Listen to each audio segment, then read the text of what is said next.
In February 1959, a 23-year-old student named Igor Dyatlov led a group of 9 hikers into the Soviet Union's Ural Mountains. These were elite survivalists from the Ural Polytechnic Institute. Their mission was to cross the most difficult terrain of the northern Urals to earn a Level 3 hiking certification, the highest grade of expertise in the Soviet Union. The group headed toward a peak known to the indigenous 𝗵𝗲 people as 𝗂𝗏𝗃. In their language, it's called the Mountain of the Dead.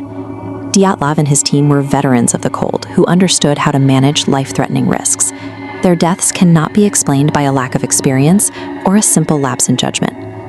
On February 1st, the group made a decision that defied their training. Instead of seeking shelter in the tree line, they pitched their tent on the open, exposed slope of the mountain in the middle of a blizzard. When rescuers reached the site weeks later, they found the tent collapsed and half-buried. It had been sliced open with a knife from the inside. From the tear in the fabric, 9 sets of footprints led away into the darkness. Despite the 30 below zero temperatures, the hikers were barefoot or wearing only socks. They didn't run. They walked in a deliberate, synchronized line away from their only source of survival. Whatever happened inside that tent was more frightening to these experts than the prospect of freezing to death in the open air. A mile down the slope, at the edge of the forest, the first 2 bodies were found beneath a massive cedar tree. They were dressed only in their underwear, lying next to the remains of a small, failed fire. The tree itself provided a disturbing clue. Its thick branches had been snapped off by hand up to 16 feet above the ground. These weren't lower branches taken for firewood.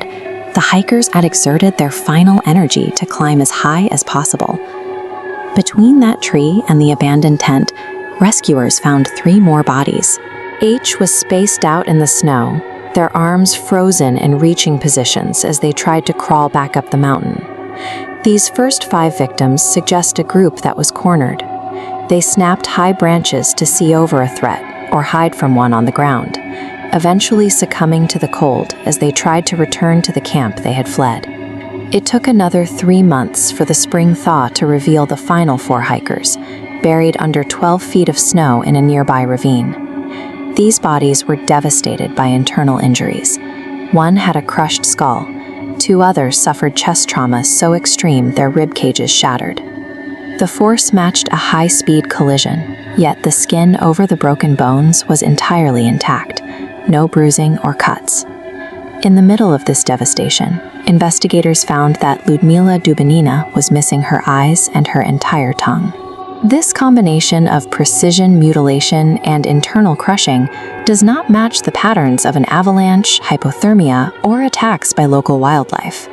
Forensic testing later showed that the hikers' clothing carried high levels of unexplained radiation.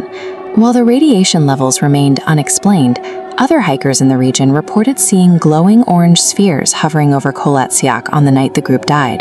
The Soviet government abruptly closed the case and classified all findings, declaring the area off-limits to the public for years. The final entry in the official file stated that the 9 hikers died due to a compelling natural force that they were unable to overcome. Standard theories fail to account for the specifics of the scene. An avalanche doesn't explain the radiation or the missing tongue. A military test doesn't explain why a group of experts would walk barefoot into a blizzard in an orderly line. The Dyatlov Pass incident remains a warning that even the most prepared can be lost to the unknown. Some mountains simply do not want you to leave.